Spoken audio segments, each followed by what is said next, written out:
are contained mystics in the carbon surface. This is crucial for ensuring product quality, workers' health, and environmental regulations by removing pollutants like volatile organic compound, chlorine, odors, and chemicals before release. Now, Vishali and Dikshita are going to explain components and working process. PVC pipe. PVC pipe used as part of inlet for drawing polluted air. PVC elbows. Help shaping inlet path of air to enter the system. Container box.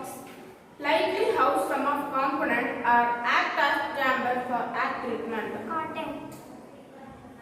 Used for filtering or absorbing pollutants in air. Water pump motor.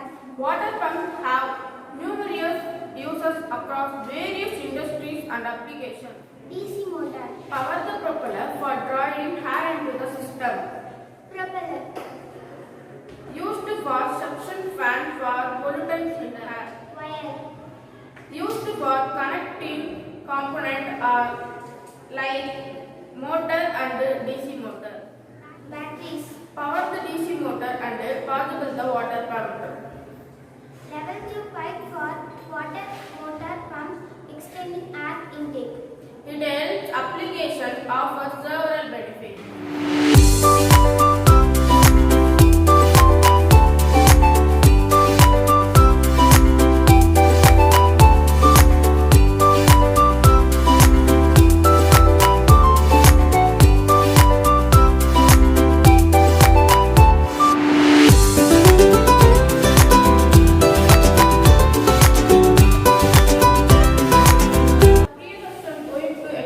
About advantages in carbon purification in fabric. Our advantages are use of pollution, improves air quality, environmentally friendly, stable design, visual demonstration. Now British Forum going to explain about future implementation.